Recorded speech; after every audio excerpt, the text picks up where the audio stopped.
केले ही सत्तू का पानी आपके शरीर को निरोगी रख सकता है, आपके शरीर को ताकतवर बना सकता है। बस आपको ये जानने की ज़रूरत है कौन-सा सत्तू, किन-किन चीज़ों से बना हुआ सत्तू और सत्तू का पानी कैसे बनाया जाता है। आयुर्वेद के अनुसार सत्तू का पानी का सेवन कब करना चाहिए जो सबसे ज़्यादा ज़रूरी है। दोस्तों ये जो डेली आप खाते-पीते हैं, अगर आप इसे आयुर्वेद के समय में के अनुसार खाएँगे, पिएँगे, आयुर्वेद में बताई गई मात्रा के अनुसार खाएँगे, पिएँगे तो आपका शरीर स्वस्थ और निरोग रहेगा। लेकिन दोस्तों ऐसा हम नहीं करते हैं। जो चीज़ें जब पाते हैं तब हमें उसे खा जाते हैं। इसीलिए दोस्तों हम अपने शरीर को स्वस्थ नहीं रख पाते हैं। हमारा शरीर बीमारियों से घिर जाता है। तो आज के वीडियो में दोस्तों हम जानेंगे सत्तू पानी पीने के फ़ायदे, सत्तू का पानी कब पीना चाहिए और इसके पीने के क्या-क्या फ़ायदे हैं, इसे कैसे तैयार किया जाएगा और सबसे जो महत्वपूर्ण बात है, वो कौन-सा सत्तू है। अगर आपको सत्तू मार्केट से लेना होगा तो कौन-सा सत्तू आप लेंगे? अगर आपको मार्केट से नहीं लेना है तो सत्तू को घर पे भी आप तैयार कर सकते हैं। तो किन-किन चीज़ों से तैयार किया जाएगा सारी जानकारी आज के वीडियो में शेयर करेंगे। तो चलिए दोस्तों सबसे पहले तो हम यही जान लेते हैं, सत्तू किसे कहते हैं? सत्तू नाम से ही पता चल जाता है 7 चीज़ों से बनाई गई चीज़ों को सत्तू कहते थे। दोस्तों जब आप छोटे रहे होंगे या शायद नहीं जानते होंगे, अगर आपके घर में दादा-परदादा है तो उनसे आप पूछिए, सत्तू कैसे बनता था? तो बताएँगे, सत्तू में 7 चीज़ें डाली जाती थी, उसी को सत्तू कहते हैं। लेकिन आज जो मार्केट में सत्तू मिल रहा है, वो सिर्फ़ चने का बना हुआ सत्तू आपको मिल रहा है। इससे कोई फ़ायदा नहीं होगा, वो तो सिर्फ़ चने का बना हुआ है। तो सत्तू में कौन-कौन सी 7 चीज़ें डाली जाती थी? दोस्तों चलिए जानते हैं सत्तू बनाने के लिए। दोस्तों आपको अगर सत्तू बनाना है तो इसे आप घर पे तैयार कर सकते हैं। तो सबसे पहले आपको चना चाहिए, जौ चाहिए, अरहर, मटर, गेहूँ, मक्का, मूँग, रागी, ये सारी चीज़ें आपको चाहिए। तो इसके लिए आपको चना सबसे ज़्यादा उसमें रहेगा। चना आपका 2 किलो होगा। जौ इसमें आप ले सकते हैं 300 से 400 ग्राम। अरहर भी ले सकते हैं आप, इसमें 1 पाव अरहर डाल दीजिए 2 किलो चने की मात्रा में। इसी में मटर भी डाल सकते हैं 1 पाव, गेहूँ 1 पाव होगा, मक्का 1 पाव होगा और मूँग भी आप डाल सकते हैं 1 पाव। आप चाहें तो इसमें रागी भी मिला सकते हैं। तो ये सारी चीज़ें आप लेना है। अब देखेंगे तो 7 चीज़ें आपकी हो गई। अब इसके बाद इन चीज़ों को क्या करना है? इन्हें लाना है, धुलना है। धुलने के बाद इसे अच्छी तरह से सुखवा देना है। सुखवाने के बाद दोस्तों इसे भूनना है। इसे आप नमक में भी भून सकते हैं या वैसे ही कढ़ाई में भी भून सकते हैं स्लो आँच में। तो जब आप इससे भून देते हैं, तो भूनने के बाद इसका स्वाद बदल जाता है। तब ये देखने में दोस्तों सोन-सोन लगने लगता है। गाँव में जिसे कहा जाता है सोन-सोन लगने लगता है और इसकी लाइफ बढ़ जाती है। इसका स्वाद बदल जाता है। तो भूनने के बाद इन सारी चीज़ों को अगर आपके घर मिक्सर है तो पतला पीस सकते हैं। नहीं तो दोस्तों जहाँ आप बेसन पिसाते हैं वहाँ सत्तू आप पिसा लीजिए। तो जो हम मात्रा बताए हैं मात्रा ये रख सकते हैं, अगर आप ज़्यादा पिसाना चाहते हैं तो उसी हिसाब से मात्रा को घटा-बढ़ा सकते हैं। आप अपने हिसाब से मात्रा को घटा-बढ़ा करके इस सत्तू को किसी काँच के डब्बे में रख दीजिए। प्लास्टिक में कभी मत रखना, भूल करके भी मत रखना। तो जब इसे पिसा करके रख लाना तो पहले घर पे ऐसे रख देना। जो पिसाए हैं तो उस समय देखिए आटा बहुत गर्म होता है। जब ये आटा एकदम ठंडा हो जाए, रूम टेम्परेचर पर आ जाए, नॉर्मल हो जाए, तब इसे दोस्तों काँच के डिब्बे में रख लीजिए। अब ये सत्तू आपका रेडी हो गया। इसे कहते हैं असली सत्तू, यही होता है सत्तू। अब इसी सत्तू का आपको सेवन करना है।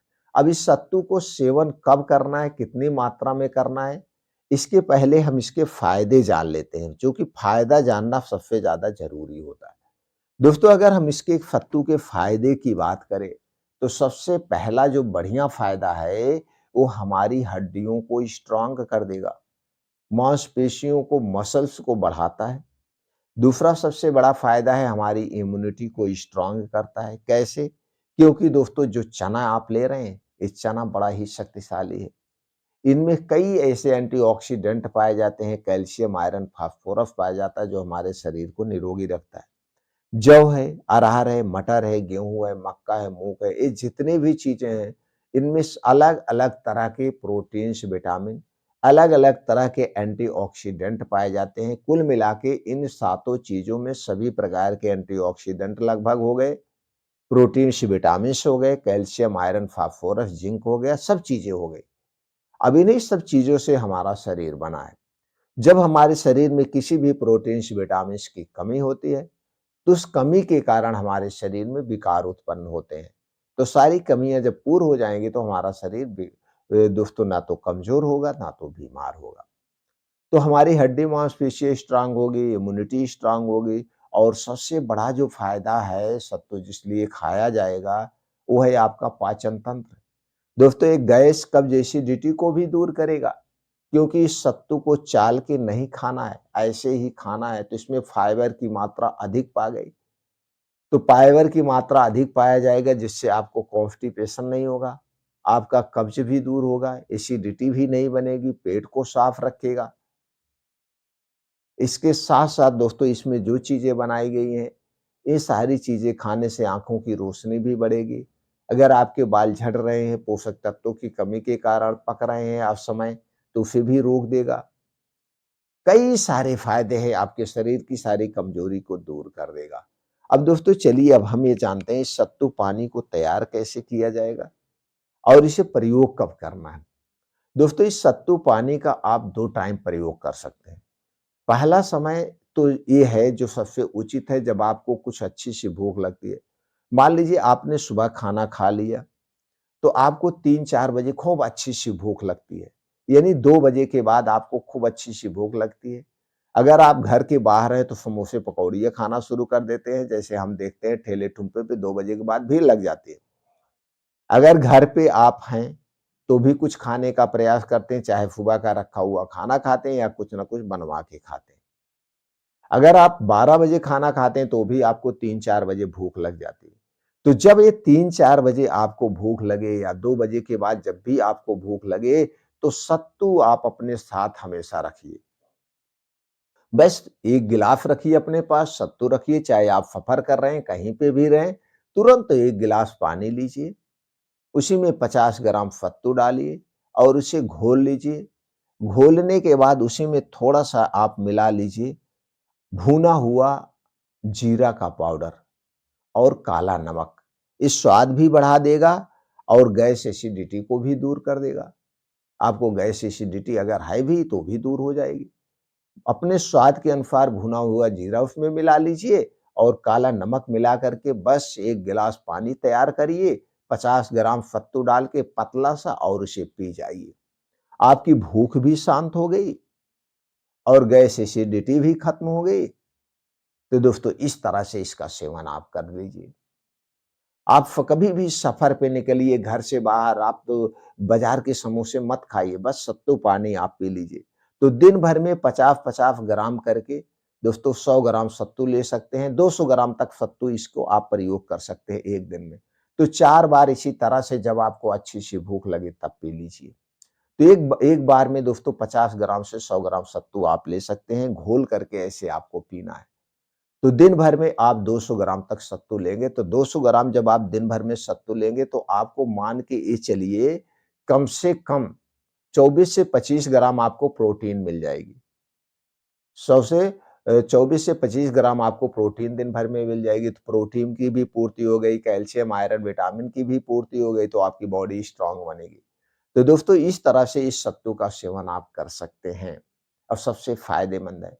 तो दूसरा तरीका, इसे सान के भी खा सकते हैं, लेकिन हमने सिर्फ़ आज के वीडियो में बात किया था कि सत्तू पानी के फ़ायदे। तो सत्तू का पानी इसी तरह से तैयार करना है। 1 गिलास पानी का मतलब 200 से 250 ml पानी हो और उसी में 50 ग्राम एकदम पतला सत्तू घोलिए और पी जाइए। फिर देखिए फ़ायदा, बस इतना ध्यान देना है, इस सत्तू पानी पीने के बाद तब तक कुछ नहीं खाना-पीना है जब तक आपको खुल के खूब भूख ना लग जाए। चाहे 3 घंटा बीत जाए, चाहे 4 घंटा बीत जाए, इस तरह से सत्तू पानी का आपको सेवन करना है।